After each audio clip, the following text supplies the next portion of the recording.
Jake, after a flurry of emails between us, here we are in the UK and Australia. Thank you for joining me today. I really appreciate it. Oh, likewise, mate. It's actually very warm here. It's probably 30 degrees Celsius, but it's Oh, that's just you got the disgusting. pros and you got fruits that come with that. So I bet you have. I bet you have. Wow. Um, so tell me, Jake, tell me while we're here, tell me the process you went through, um, and we'll see how it goes. yeah. No, awesome. Well, Morse recently did my case, and I was born early. I had a ruptured appendix at the age of just over a year, so 15 months of age. And so I've lived an entire life without that lymph node, without an appendix, and always had teeth issues. Always felt not like I was welcome in the world. My mum actually said I made a comment one time when I was about 4 that I was really happy to be here, and she thought, "Oh, that's great. He's happy to be on the trampoline or whatever." But meaning like I said, no, I'm happy to be on this planet was the words I used. And so there's Wow. always been like this strange relationship between myself not wanting to be on the planet. It's almost like the physical body was like, I don't want to be here, but I needed to stay. And then all through my like teenage years, late teenage years, mid teenage years, I always had health issues that were sort of passive but getting worse procedurally.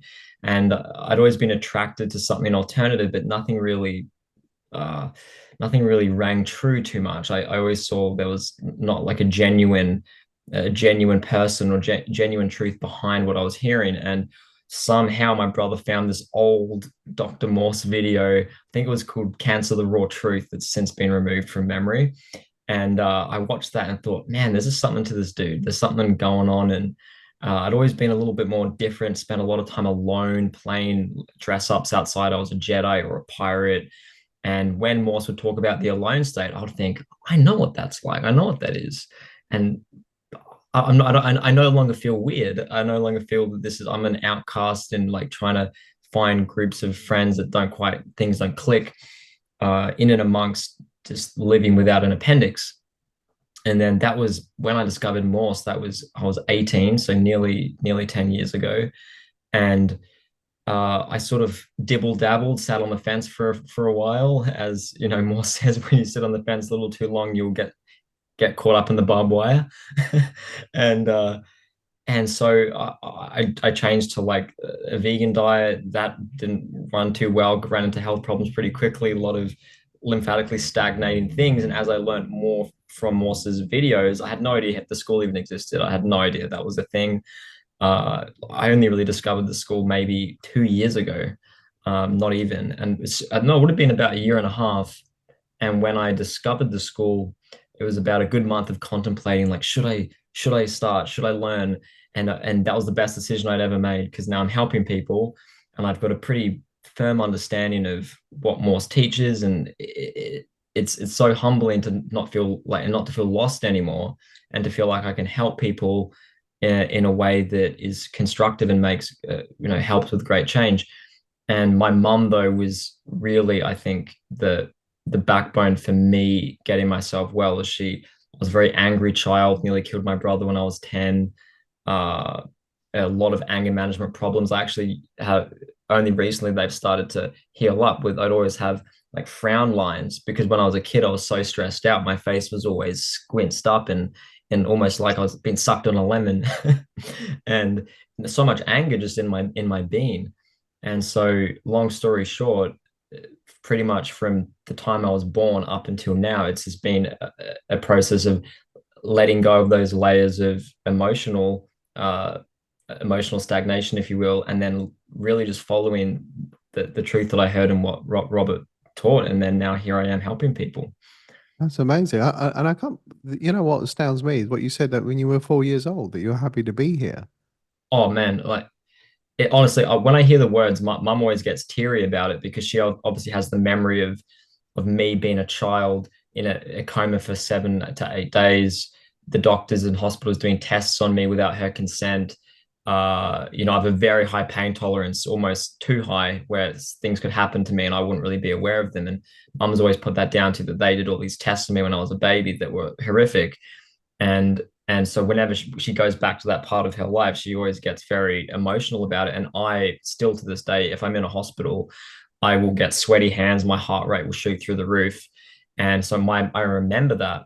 And I think that's another layer of when you go, there's something not working here. This isn't a healing place. What is the healing place? Like traditional true naturopathy, where you can have like an iris reading is like the most amazing CAT scan you'll ever have, and yet nothing happens. you know, True. it's exactly, and man, it's been a real journey, and the social dynamics have been a challenge too. Like being young and with friends and not being judgmental on them, saying like I need to do something else. This isn't fulfilling me. It's a whole package comes along with it, of course, but it's been a real bumper ride for sure. So that never changed. So when you were going to school, you felt different the whole time. There was never Yeah, was there ever a moment where you felt like, okay, well, I'm fitting in for a bit. Did you have a group of friends around you that yeah. were Well, you know supportive? what? It's funny. I was always quite popular comparative to my brother, which always made me feel sad. I never understood why people wouldn't want to be friends with more sensitive people. And I've always been a very sensitive kid, I could cry very easily, even though I was quite popular and eccentric, I was actually very like inward and sensitive. So people would think I was just an eccentric, loud kid, that it was more just a character I was putting on because I've never, the only time I felt myself was when I was pretending I was a pirate or a knight by myself out in the bush somewhere, or just literally by myself playing with a stick somewhere. That were the only times really. And other than that, it's almost like there are glimpses. You get glimpses in those moments of being alone or being with people, and there's almost like the glimpses come in, and it's like, how do I navigate through this chaotic moment to come out the other end? And yeah, there's a lot of going back. There's definitely a lot of going back to those groups and going back over the years. And most people my age, 26 years young, aren't doing what I'm doing. I don't that even my friends that I have now that do completely different things to me, we get on great because we play board games or whatever. We socialize in another way, not in the way that other people are like partying or whatever else. yeah. And so I guess you had an extreme, how do I put it? A lot of people when that they have their different, I don't know, different faces, different personality. Mm, Um, you have your persona when you're at work.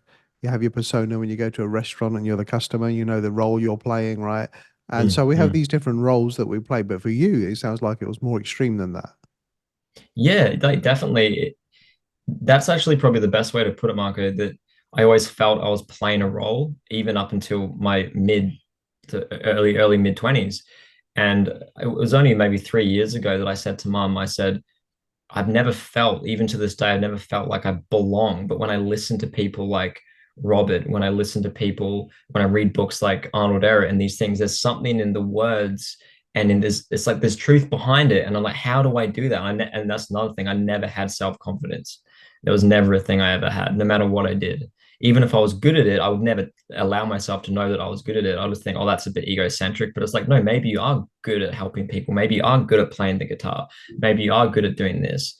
And having the confidence to move through that and not hide behind or be attached to another persona. And I think music and movies can have this effect on people. I know it did for me, where I would listen to a song or I would watch a movie, and because I had no purpose in my life, I would see what was going on in the movie or hear what was going on in the song, and I would want that, and I would just attach onto that. And then when it didn't change anything, I would let go, and then it would be something new again. And then it was always something else. It was like Yeah, of grab, grab, course. Well, that's in some ways that's like consumerism now, isn't it? Right? People are buying stuff grab. and Yeah. limited edition this and now we're like in it. We're inundated. We're drowning in. I don't know. I mean, I remember a time when you couldn't. I don't know. TV shows. We waited a week for the next episode or something because that's what you did, and there was no other Mm. choice. And now you can have everything all the time. And Oh now we have man. this thing called binge watching, and it's just like I don't know. It's strange. So, oh, it's not strange. It's a distraction, I guess. I guess there's Yeah. nothing strange about it. Um, Tell me, was there, so with these different roles you were playing, was there anybody in your life? Was it maybe your mum that you were actually your true self with? Oh yeah, definitely. I never grew up with a dad. They split up when I was young, and he works in film, work in New Zealand, different country, and we that was never really a thing. We really just had a mom. Like I never call my dad, call him by his first name. So we've always had uh, just a mother always there, and she was always put us first. Like she would never put a boyfriend first. She'd never put any. It was always us, and she is the backbone for my change, really. And Wow. she's the one that got me out of my coma. She had a homeopathic remedy that woke me up out of my coma, and her brother was there to witness it, and he still denies it even though he saw it. I was blue, it was like I was a purple blue blob on the table with cords coming into me. And yeah, and they and yeah, so and she also did some really amazing healing work with me when I was a kid, but unconsciously I grew up going to a Steiner school. They're over in the UK. They're like an alternative education system. Like yeah, you know about it, and people that don't know about it, like Rudolf Steiner created like a more natural, like you don't really get to choose certain things. You got to do a bit of everything, and so that was my mum already from when she had us as kids. She said, I don't want them in this mainstream system. I want something that's got a little bit more substance to it. So that, of course, also was very helpful because the teachers are really supportive there, though I did hate school for most of primary school. But then when I got into high school, I started loving it. Uh, and then, but then the confidence of skin problems and things like that, that didn't help. You know, being a teenager, hormonal changes, that's not fun. And seeing like my brother had it worse than me. So I even felt more for him. And just back actually, I wanted to swing around to this from before. When it came to my friends, I often had the friends were often the weird introverted people, like the ones that were less popular, maybe more artsy, more musically oriented, that didn't really want to talk to anyone. And then all the alpha people would sort of look at me weird and go, "You could be hanging with us," and I would think, "But I don't want to be doing that. I don't see why would you exclude someone else and then you go and have this sort of elite group or whatever." And I never rolled with that. And yeah, for a time I dipped my toes in some, like the gossipy high school thing. That probably lasted a term, a term of school, and I was done with that. uh, and yeah, So, so just yeah. so tell me about your, I think something significant we're going to talk about is your diet.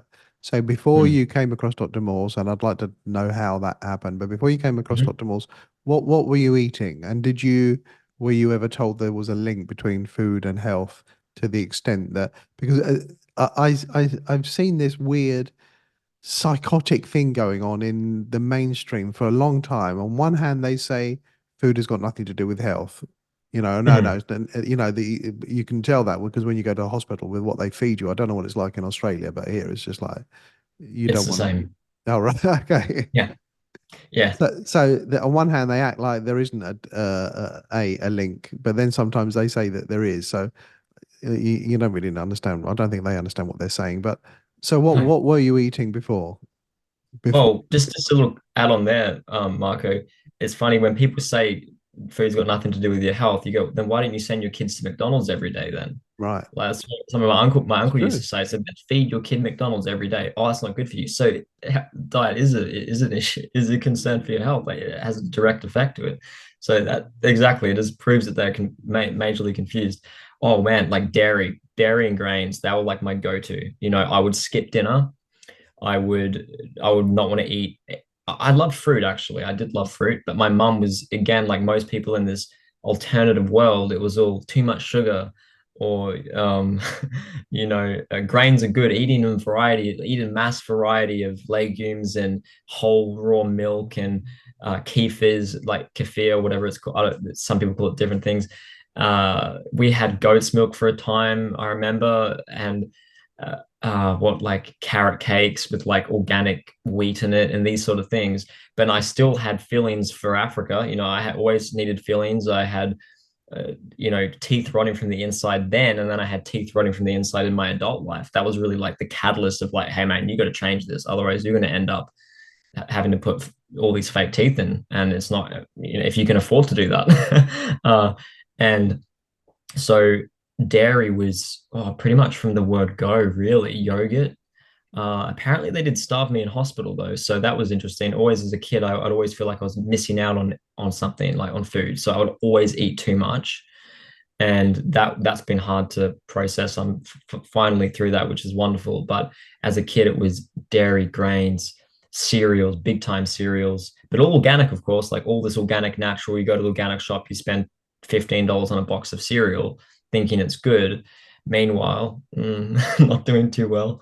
And yeah, that was pretty much up. And then when I went vegan, I just pretty much I thought, oh, that's the best diet ever. I'm now just going to eat as much potato as I want, as much pasta as I want, as much bread as I want. And all the digestion just depleted even more. And with no appendix, I wasn't aware of it at that time. I was aware watching Morse's videos, people can regrow organs. Oh, how could that happen? Not understanding the like what the state of the lymphatic system and so forth. And I thought, oh, that'd be really cool, but oh no, that couldn't be me. And besides, Nuttalex and pasta is really good. So it was like, nah, not worth it. But it is so weird. Like it's once you experience the difference, you're like, nah, I couldn't go back to that. Wow. And I get it. I get it. I get it. And veganism, I think I might have said before in another interview, it's a funny Mm, word because people, well, I guess it's subjective for everybody, right? It's upset. People do it for many different reasons, health, mm, animal welfare, but mm, there isn't it's actually the description is of what you don't eat, not what you do eat. So mm. it doesn't mean anything in terms of what diet it is, other than the very, very few ingredients. People say it's restrictive, but you're only taking out, 4 or 5. yeah, it's like, I mean, you're Yeah, taking it's out just meat and dairy, I guess, right? yeah, Or, yeah, um, precisely. Yeah. but the people that think it's restrictive obviously have those ingredients as paramount in their diet. So you were eating that, and then how did you come across Dr. Morse? Well, yeah. So I think the first like raw foodie kind of dude was Dan McDonald, who's known as like the Life Regenerator, whom you probably are aware of on YouTube. Absolutely. Or he wasn't. Yeah, absolutely. Yeah, he's like, and he because he was just like outside barefoot, no shirt, drinking coconuts. Here, look at this. I'm just eating bananas with cilantro or whatever, and you just go, dude, there's something to this guy. And I remember just so much energy in this dude, and I just thought, man, this makes perfect sense. He's not cooking his food.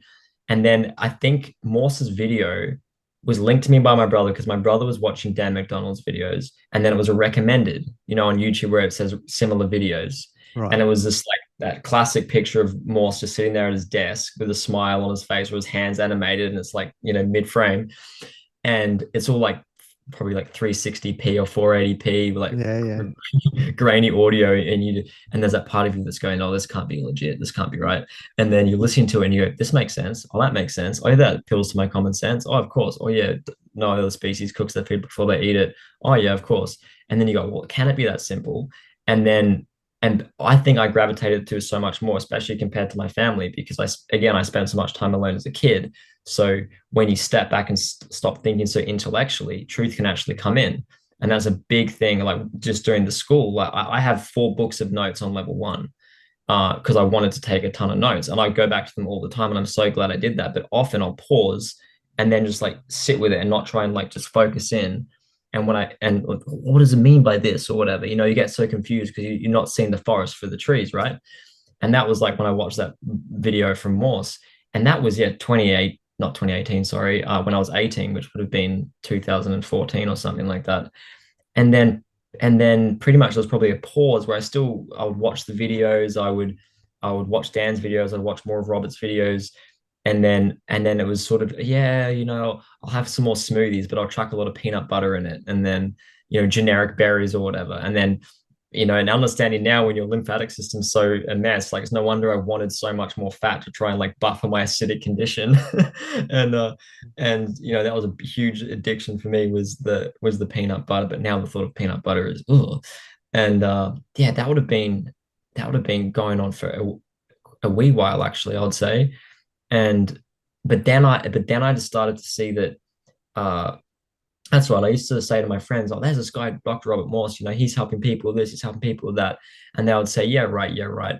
And then And then when I discovered, like, looked more into the websites and looked at the school and saw, like, well, this is like fully set up. This is obviously through the years. But I never could apply or really speak from my own experience, but I always wanted to. I experimented with mono over the last 4 years. I've experimented with mono grape eating, grape juice, and I love that. It's still my favorite fruit to this day. It's just started here actually. Grapes have started back, which is I'm like, yes, let's go, let's get into it. And Yeah, so but I'll talk about it, but I wouldn't live it. And there was that difference, when you're not actually living it, and really you feel different when you're living it, and you go, well, I don't need breaks when I work or whatever. And That's yeah, that. that would be yeah. Sorry. Go ahead. No. I'm finished. I'm rant over. No, what you're saying is the same for many, many people, myself included. You talk about Mm, it more than you do it, but then you go mm, through phases, right? And the phases get the gaps in between the phases get shorter and shorter. Um, precisely. yeah, it's interesting, and I think Dan McDonald is the one person that put more people onto Dr. Morse than anybody I know. Oh yeah, There's absolutely. I would say, there's people from a certain um era, and it's odd because I came across Dr. Morse about 12 years ago now through Dan mm. McDonald, and but Oh no way. yeah, there was people from a that I always smile when people say I got through him through Dan McDonald because I thought, good man Dan. Literally, good man Dan. Honestly, it's so bizarre because I did a podcast just the other week with Shirley, a holistic health podcast, I believe it's called. And we were talking about that because she had Dan on her show as well. And I think she said something similar about there's so many people that, like, Dan has led to the Morse world. And that's like, that's God's work right there, man. Like, Dan's like, here you go. Like, because he's always got Morse's tinctures in his videos as well. And you'd see them and Yeah, you'll be like, oh, I, he's I what's think the that? story goes that Dan convinced him to go on YouTube. Oh, really? Yeah, Oh, I'll have to cool. find out if that's true or not. But that's Yeah. I don't want to burst the story that I've had in my head for all these years to point No. out it's not true. But I think it is true. I think that's what happened. But yeah, that Yeah. cancer raw truth videos, I believe we still have it, and if it's not on Dr. Moore's TV, it will be because we're slowly putting up all the videos on Dr. Moore's Yeah. TV, all the ones that we lost. Awesome. But yeah, Mm. that's a classic video, and it's just an Oh, yeah. amazing. Um, I heard somebody once said to me that the soul has a way of knowing when it hears the truth, and Mm. Mm. and like me, as soon as I heard Dr. Morse I went through a time of my life when I was reading a lot of Buddhism and I Yeah. read Same. lots and lots Mm. and I finished about every book I could get hold of. And then that's Oh. when Dr. Morse was on my PC talking. And my first reaction was, oh, he's talking about Buddhism. Um, Mm. but whatever, right? Whatever. Mm. Nonetheless, I thought, I know what you're saying is the truth. Mm. And that's it. It's funny you say that, Marco, because it's that's exactly, you've hit the nail on the head. It's like there's an awareness in each of us that, if allowed, or maybe more developed in one individual to another, or if you allow it to come up, you can it's awareness, really. It's You can distinguish right from wrong. You can distinguish truth, like reality, from fiction, right?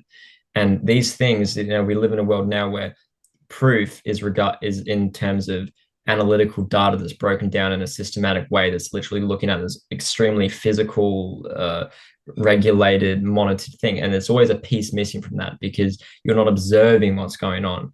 And that's, I've got people in some of the detox groups that will talk to me and they'll ask questions like, oh, confirmation on this part from the school. And I'll say, honestly, man, like, if you just literally just sit with it for a bit, it'll literally piece itself so well. And it's almost like I would almost call Morse's, especially level one, it's almost like a dance in a way. Like, it's not, and it's the way I love the way it's so, like, organically fits together, because it's the way that when truth comes in, it just sort of meanders, and it's not like this square box that, like, and you feel it. And that's why I really love that when people, and I think people in this world are waking up to a lot of this. That's why you see regenerative healing is really going up. People are like, well, I'm sick of being misled. I'm sick of not finding answers. And when you hear that truth, follow it. Don't suppress it. Actually follow it because you're not crazy. And I think there's a lot of people that may think that. They may think, oh, well, that can't be. And they have doubt or whatever. And they will, I want to see the broken down data of this or whatever. And it's like, well, do you really think truth is going to be, you know, pushed on after a McDonald's ad? You're not going to get it It's after a true. It's McDonald's ad on the it's TV. absolutely true. And you've said something that's that close to my heart, and that is um you haven't said the word empowerment, but it's a thing Mm, of it's a I don't know, pet peeve thing of mine, and that we our empowerment has been stripped from us. mm, We now require, or we, and I say we collectively, we require, or we think mm, we need, um, I don't know, a study. When studies, I get it, and I know it mm, might sound crazy to a lot of people, but when I did my a few years ago, I did a psychology degree, and that one of the lecturers was amazing because he said, if you ever write this proves A proves B, he said I'll fail you. He said that every study needs to end with, but more research is needed. He used to say research breeds research, which is true. It's true. He wasn't lying mm, about anything. Um, mm, so a study doesn't prove anything. mm, A study is a study on a hypothesis in a moment of time. And for mm, every paper that someone waves and says, no, look, this is the truth, there's another bunch of studies that say the opposite. And that's the way it mm, should be. But mm, and that's good, but that's mm, not I'm wary when people say this is a study that proves, because it can't mm, be, because mm, science is a search for truth, but it's mm. interwoven with fashion, and I don't mean clothes. I mean what's fashionable at the moment. In that Yeah. time in history. Um, Obviously, money, obviously, Mm, corruption. We've seen that, I think, more and more these last few years. for Um, sure. so you have to have your own awareness, and you're right Mm, in saying to people that say to you, yes, but sit with it. You mm, shouldn't, you shouldn't, you shouldn't trust anybody other than yourself. mm. But Yeah. I think I know I said in another video where when you look at it, when you step back, you'd be, if you were a visitor to this planet, you'd think, man, those humans are, they have, they're arguing about what they should eat. They argue I know. about it, right? It's just, It honestly, I was just saying it to my brother today. That the fact that we're even discussing it just shows how behind we are. Do you see a cow in the paddock going, "Hey, buddy, like, that grass is good, but I reckon you should get up on that tree because those leaves look better," or like, "What, that work for you? Nah, that's giving me major problems, man. Yeah, dude, I reckon you should go and eat bark now. Oh, yeah, that's what I've been doing. The bark diet's way." No, like, there's no one that speaks is doing that. no, exactly right. It's crazy. The fact that we write books on it, we argue about it, and then, Mm, but the other thing I think is interesting is that we're the only species that have populated the world, mm, and we say things that are good. We confuse ourselves because we say things like eat locally, but then what's mm, local if you're living somewhere where you're not supposed to be living? mm, It's like we're essentially, for many of us, not all of us, for many of us, we're like a polar bear that's now living in Africa, and we're living in a fridge. We've got because, and it's true, because our homes have got heating, because even um, most of us that are lucky enough to have a home, it shelters us from the elements, but we still need yeah, that, I don't know, 20 degrees, 21 degrees. And if we live in yeah. a hot area, we need air conditioning. So we're Mm. creating this artificial environment, which is blatantly staring at us in the face and telling us we're not living where we're supposed to be living. Yeah. You know what's funny though, on top of that, Marco, is like, because it gets really hot here in Queensland. I'm on the Sunshine Coast and on the east coast of Australia. And the average days here, low in the nighttime, it's lows of like 20 to 24 Celsius. And during the day, it's maybe 30 to 35 Celsius with maybe 60% humidity. So it's pretty humid, like pretty warm subtropical weather. And most people live in their aircon, right? And I'll refuse. I'll be in the car with the windows down, even if I get a bit sweaty and hot. The fact that I've changed my diet and I'm eating mostly fruit, I feel the heat less anyway. I'm much more, my temperature regulation is, even in winter, I'm way warmer. But it's funny, the word air conditioning, aircon, like it's not real, it's a con. It is It's absolutely. aircon, it's conning you. It's like, no, it's not actually 32 outside, it's actually 22.3 in your nice bougie vehicle, keeping you nice and It's true. It's comfortable. true. It's so true. It's so true. Now, a lot of, we can't do anything about that. We can't help Mm, if we're living in, I don't know, Siberia or Tokyo, and that's where we've been brought up, or mm, England or anywhere else. It, you can't do anything about it, but you just have to mm, have an awareness of it. Have to have an absolutely. awareness of it. As long as you're, if you're the polar bear that's living in Africa in a fridge, you think, well, I know I'm not supposed to be here, but I'll do the best I can. Such Um, a funny image. so tell me then. So you changed your diet. You Mm. were dancing with different, different fruits. Sometimes putting your peanut butter in, sometimes not. At what point after you started to be more serious about that, at what point did you notice a change in your health? Oh man. Pretty much. And was it Ooh. overnight? Was it sudden? Yeah, yeah. Pretty much the first few days. Yeah, definitely the next day. Like the first thing, just waking up, you wake up with way more energy. You don't feel like you're lethargic. And when Morse did do my case on his Q&A though, I already had read my eyes and I was like, I just want to see what Morse finds. And yeah, it was essentially what I found.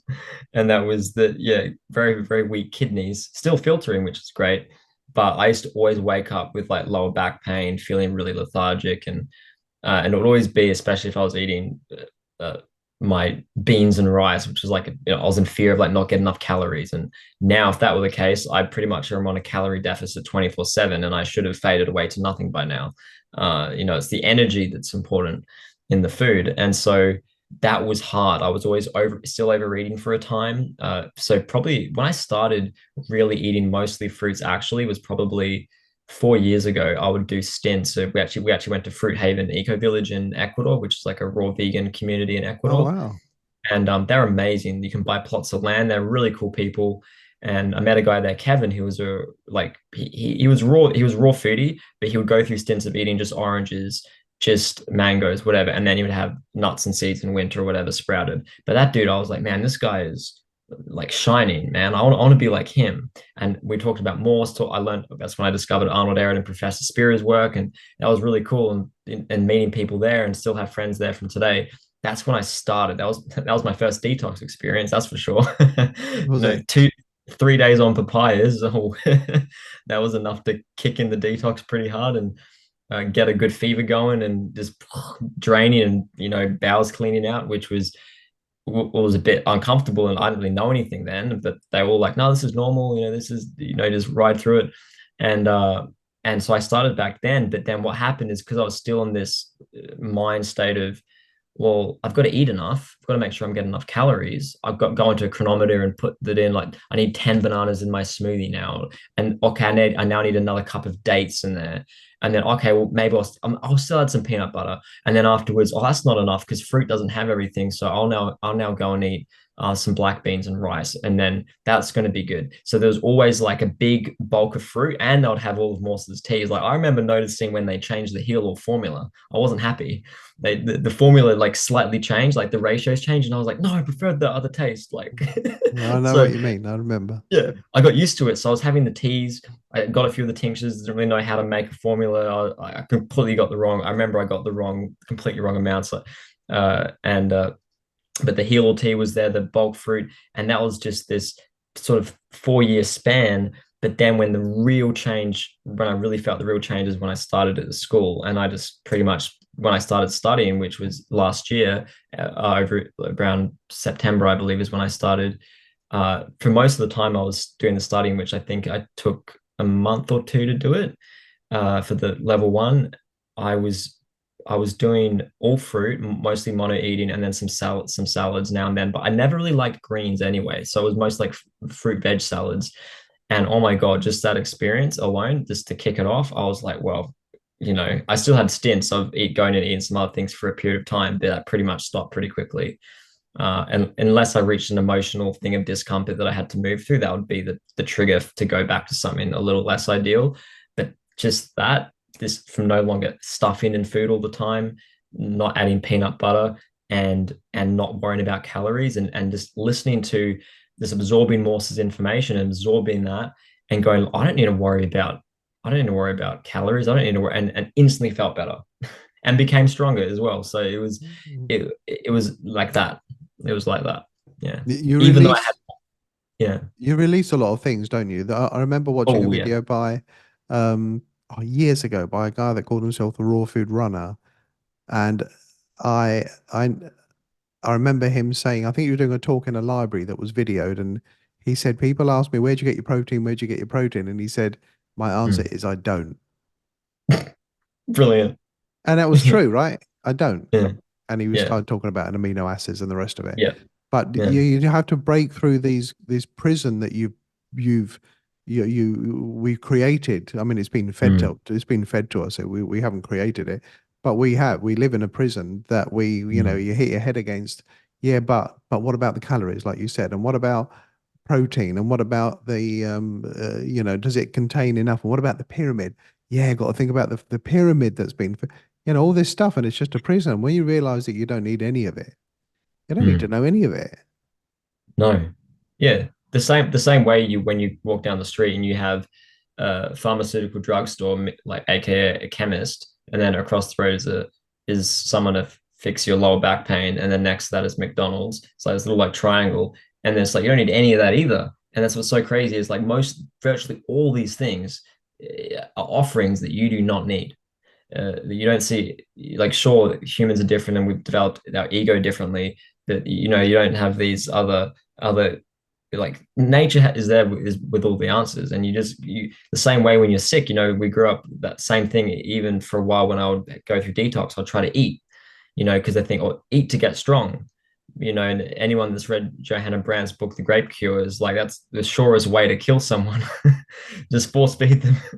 And it's true, but it's hard. Like, as you said, Marco, like it's these walls are thick, and breaking through those, it's hard. And really having the confidence. That's why I had to saturate myself in material that was compatible with where I wanted to go. And I've been fortunate enough to have my own like garden business, so I can be out in clients' places planting natives, and listening to Morse's podcast, listen on Podbean or on a podcast app, and then even putting some school lessons on to re-listen to those, and absorbing them in a different way, things like that. Just to, if there was ever an element of doubt, I'll do that. Like, most of the time I listen to Q&As. Whenever you're running a Q&A, I'll be listening to it. And it's that is such a helpful way to get through these conditionings, because these conditioned states that we're in control us like crazily. They're the leader. They're the one driving your car. You're not driving the car yet. You're in the back somewhere, looking in the corner. True. It's very true. Yeah. That's a good way to put it. That really is. Um, so where are you now then? Where are you now with your how you say you're helping people, but how do you feel? You feel like you've arrived in your health, or do you still think there's more work to do? Oh man, there definitely is, but I don't know if I don't get pain in my mouth anymore. I used to, because I had so much acidity in my head area that, and when you look at my eyes, like very lymphatically stagnant, definitely from birth, hence the ruptured appendix. But oh my God, yeah, I'll every day just better. Like, I had one major healing crisis about a month ago. I think I was 3 or 4 days on mangoes. The mangoes were pumping out, and I was like, yeah, let's go. I'd never really had a healing crisis. I've had pain in areas that are weak when you feel lymph move in the area healing itself. But yeah, I used to always get pain in my mouth. That was a major issue, like burning eyes when I would sweat, like psoriasis on the scalp when I would sweat. And I do dry skin brushing now to help my skin eliminate if my kidneys can't handle it. And oh my God, I don't really get any rashes anymore. Great filtration. That's on top of that. I'm on a herbal protocol now of Morse's. that I do now and along with the diet, and I enjoy it so much more now too. You know, I look forward to every time I go to eat something, because every meal I used to consume, and I think a lot of humans can share this experience, is we usually eat from a place of indulgence and discomfort. And then something I experienced during a juice fast was that, oh my God, when I had old waste moving out, I literally experienced the emotions of that old mucoid plaque of what was a cheesy beanie burrito leaving my system. And I was had the mindset of when I was 18, 21, 23, smashing burritos to suppress my emotional discomfort. And I'm like, oh my God, for the first time ever, I'm actually consuming food out of pure enjoyment, not out of a place of discomfort. And I think, I think Morse said this one time. He said, it's a real shame. Wasn't it a school, but he said, most people's experience of life is from a place of immense suffering and pain. And it doesn't need to be that way. And I thought, man, that has been me definitely in terms of my food. Yeah, I didn't have major weight issues like other people, and I never got put down for my looks like other people have with that sort of hurt. But I had hurt in another way. And it's like, you don't need to have that. And actually being able to experience that and go, man, I actually enjoy food from a place of immense enjoyment and thankfulness for this. Every mouthful is like a wonder. And you're not left feeling like you want to gorge yourself. Raw foods, it's very hard to gorge yourself on fruit. Good luck. I'm just going to binge on a fruit meal. You're not going to do that. Yeah. And I need to say something because you did what I did, so obviously it must be right. And that's when you did your level one, you said you wrote pages and pages of notes. So Oh man, yeah. anyone that's doing level one or level two or whatever, write your Mm. own notes because they will become your Bible, won't they? Oh, dude, man, like I've got I've got two here. I just got simplified iridology to help with that. You talked about it Yeah. last Q&A. I'm like, I got to get that. I got it, and it's all like It's a it's great book. It's so cheap and small and it covers. it was 12 Australian dollars, and it's got like a nice little chart on the back with the Yeah, drawing. Honestly, man, like, and that's the thing with things being deleted, you want physical copy items. you do. That's for You sure. do. Have you Yeah. seen the other book? The volume two, is it? Of this. The big boy. Oh, yes, I have. There's one Do I you want have to it? bid for in Australia. It's rare. It's a second-hand one. They're wanting like $400 for it. And I thought, Yeah. The I, blue cover. I think, yeah, big Yeah, book. yeah, I have it. I have it. Yep. And It's an original. do you for you and anyone else that comes across that book, if you're interested, make sure it has the inserts. There are some like perspex inserts with it, and it should Okay. come with it. They come out. They're not attached to it, but they come with Oh, it. So so make they could sure. slip out Yeah, potentially. absolutely. You They got to do make sure come they out. have the. Yeah, yeah. Oh, okay. It's a good Yeah, book. because I saw there's two in Australia at the moment. Oh, there. Okay. Yeah. Well, yeah, I think it's volume two. Volume Cool. one. Volume one talks more about detox in general. Hmm. A lot of it is about detox. It's a good book too. They're all good. They're all good though. Anything by Yeah. Jensen's good. Yeah. Um, No.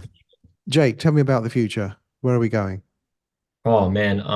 Well, I pretty much set my website up. It was full functioning maybe 3 months ago, and I've probably had maybe 30 clients already. Maybe 30% of those have been ongoing with some pretty severe cases, like stomach cancer and inoperable tumors and so on that have just disappearing, which is amazing, and great feedback from that. And I'm wanting to work on doing more like because it really the hardest thing that I hear from clients is the emotional side of things. Like, I don't want to eat more sweet fruit, or like, this is really hard. And like, you don't need to all the time. Like, we can little tricks we can use to come back down a bit. And yeah, that's really just trying to reach more and more people, do podcasts, share my story, uh, and get myself out there more, because I really feel I'm very active on Instagram. I do digestible short videos that I get constant positive feedback for, where I can condense an area of healing in a concise manner, and that people, unfortunately, people have a very short attention span, but it's like, how can we get people to not just be scrolling, watching mindless stuff, and actually get something that's worthwhile, that's going to help them. And there's a lot of people suffering on these platforms.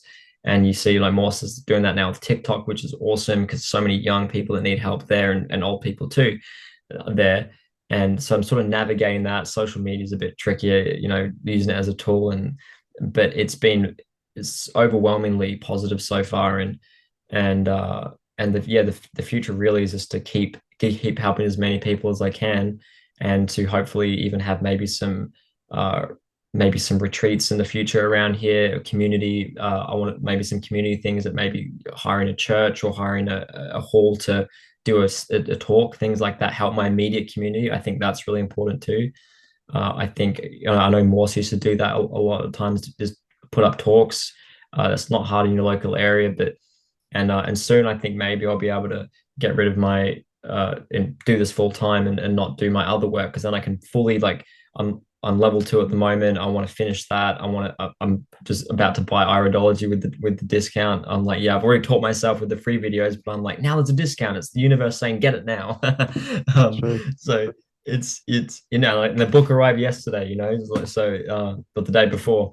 And it's just all, there's so much to do, but it's so exciting and never ending. It's wonderful. So yeah. Wow. Amazing. It's been an absolute pleasure talking with you. It really has. And No, likewise, Marco. I've loved every second. Maybe tell me, I'll put the links to your social media and your website in the description of the video. But what's your website called? So yeah, my website is rawgenerate.com. And Rawgenerate. Rawgenerate. Somehow it wasn't taken. I did not know how, which was awesome. So my Instagram handle's the same. It's just Rawgenerate.